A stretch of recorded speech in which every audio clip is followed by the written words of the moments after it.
Selamat malam, kembali lagi di RSP Law Office.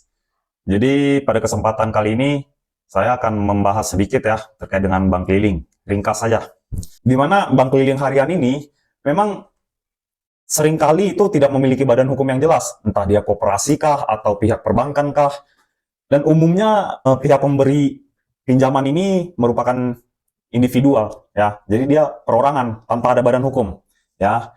Jadi cara kerja bank keliling harian ini biasanya dijalankan oleh pihak pemberi pinjaman dengan cara berkeliling deh, secara door to door dari pintu ke pintu buat menemukan nasabah kan. Yang biasanya berbekal sepeda motor sama buku catatan kecil aja. Jadi dana yang dipinjamkan ke nasabah itu juga biasanya berasalnya itu dari dana pribadi. Ya, berasal dari dana pribadi atau mungkin dana itu yang bisa juga berasal dari hasil penghimpunan dana dari sekelompok orang tertentu, dari kelompok tertentu yang buat dikelola dengan cara dipinjamkan kepada nasabah, pada masyarakat. Ya, jadi memang di bank keliling ini kita ada menemukan dua kelebihan ya. Secara umum ada dua kelebihan. Yang pertama itu kelebihannya itu kemudahan dalam proses pengajuannya. Di mana memang kalau bank keliling ini syarat-syaratnya itu sangat dipermudah dibandingkan dengan perbankan atau koperasi secara aturan ya. Jadi lebih dipermudah, sangat. Bahkan ada yang cuman perlu selembar KTP doang difoto, langsung cair dananya kan gitu. Jadi sangat mudah. Terus yang kedua, proses pencairannya juga cepat. Setelah difoto KTP, bisa 5 menit kemudian langsung cair.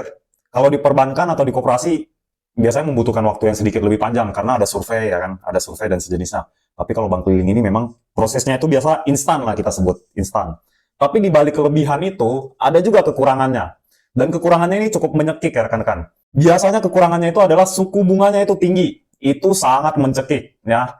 Jadi karena suku bunganya tinggi inilah penyebab utama orang itu jadi gagal bayar. Ya kan? Nah, dari gagal bayar inilah kemudian muncul problema-problema di kedepannya nanti. Ya. Terus yang kedua, proses penagihannya itu. Proses penagihan saat kredit macet itu biasanya itu banyak unsur-unsur premanisme, ya kan, atau unsur paksaan, bahkan perampasan. Nah, inilah kekurangannya ini, ya kan. Tapi mereka kenapa berani seperti itu ya karena itu tadi, mereka tidak ada badan hukum sehingga memang tidak ada aturan yang mengatur spesifik, ya kan. Jadi mereka tuh berpikir seakan-akan, oh, saya nggak berbadan hukum, nggak ada aturan spesifik, saya bisa menagih dengan 1001 cara. Padahal itu juga melanggar hukum kan. Di mana Peraturan Pemerintah Republik Indonesia Nomor 9 Tahun 1995 tentang pelaksanaan usaha pinjam-meminjam oleh koperasi. Itu di pasal 3 ada penjelasan terkait pendirian koperasi simpan pinjam.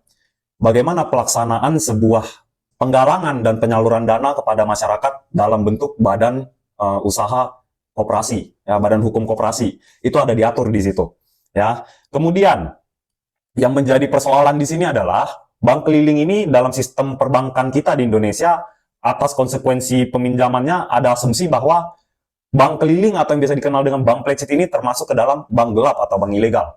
Ya, jadi di dalam pasal 46 ayat 1, Jungto, pasal 16 ayat 1 Undang-Undang Perbankan itu menjelaskan dan memberikan batasan terhadap perbuatan setiap orang yang menghimpun dana masyarakat berbentuk simpanan tanpa seizin pimpinan Bank Indonesia itu bisa dianggap sebagai perbuatan bank gelap, ya. Jadi bank gelap, dan itu tidak dilindungi itu. Bahkan mereka sebenarnya tidak boleh melakukan praktek tersebut karena praktek tersebut itu bisa dianggap ilegal. Bank keliling ini di Indonesia tumbuh dengan amat sangat subur, ya. Kemudian ada asumsi, ya, ada argumen yang menyatakan bahwa oh enggak, bank keliling karena tidak diatur di undang-undang, maka yang berlaku adalah kesepakatan pasal 1320 dan 1338 KUH Perdata. Dan itu berlaku dan itu sah. Oh no, itu salah ya. Jadi buat masyarakat perlu mengetahui hal ini. Itu adalah salah. Karena apa? Karena di undang-undang perbankan sudah diatur jelas bahwasanya tindakan tersebut adalah tindakan ilegal, bank gelap, ya, dan itu ilegal. Karena tindakannya ini ilegal, maka pasal 1320 yang digaung-gaungkan itu menjadi tidak berlaku atau dikesampingkan, ya, sehingga tidak bisa memakai pasal tersebut. Jadi pasal 1320 KUH Perdata itu sebenarnya hanya berlaku pada keadaan-keadaan tertentu saja, rekan-rekan, ya. Misalnya ada saya memiliki uang, ya, ada teman saya meminjam uang kepada saya, ya. Dari perjanjian itulah saya bikin misalnya, oh kesepakatannya bunganya itu 50%, ya. Itu berlaku. Karena apa? Saya tidak dalam konteks mencari mata pencarian di situ, ya. Bukan menjadi mata pencarian saya meminjamkan uang terus mengambil untung, ya kan? Mata pencarian. Kalau kita definisikan mata pencarian ya, jadi menerima keuntungan terus-menerus dari hasil tersebut. Nah ini kan enggak. Ini teman saya minjem, kebetulan saya ada uang, saya pinjamkan, saya kasih kenakan bunga 50%. Nah itu berlaku 13,20, nggak gugur, karena itu bukan jadi mata pencarian saya. Tapi kalau misalnya saya meminjamkan uang dalam konteks memang itu mata pencarian saya pinjamkan ke banyak orang, nih, tiap hari saya pinjamkan. Itu mata pencarian saya, itu pasal 13,20 udah nggak bisa, udah nggak berlaku ya. Jadi itu konteksnya dalam keadaan tertentu itu. Jadi ini masyarakat perlu paham juga. Kemudian yang berikutnya adalah tindak pidana. Bahkan bank gelap ini bisa dijerumuskan ke tindak pidana juga, ya. Di kitab Undang-Undang Hukum Pidana kita ada mengatur pasal 378 KUHP itu mengatur tentang penipuan, ya. Kenapa menipu? Jadi bank keliling ini bertindak seolah-olah kan, seolah-olah menipu nasabahnya, mengatakan bahwa oh saya ini dari koperasi ini, saya dari koperasi ini bisa menyalurkan dana gitu-gitu. Padahal koperasi ini fiktif, nggak ada terdaftar atau bahkan memang namanya pun dia cuma ngarang-ngarang sendiri. Nah, itu penipuan udah masuk dong, dia udah menipu. Kemudian pasal 263 ya, KUH pidana itu pemalsuan surat. Perusahaannya ini fiktif, di surat dibikin kop surat.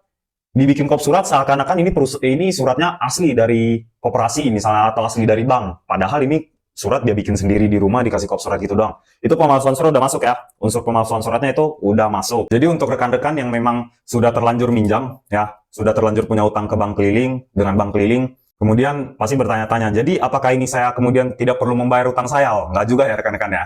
Jadi rekan-rekan juga secara manusiawi juga ya, kita kalau punya utang, yolah kita bayar lah, kan gitu. Tapi secara hukum memang jika pihak bank keliling ini memang mau menagih, itu tadi ya tidak boleh melakukan perampasan, tetapi mereka harus mengajukan gugatan ke pengadilan.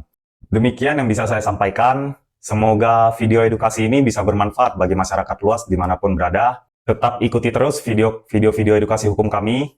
Salam RSP Law.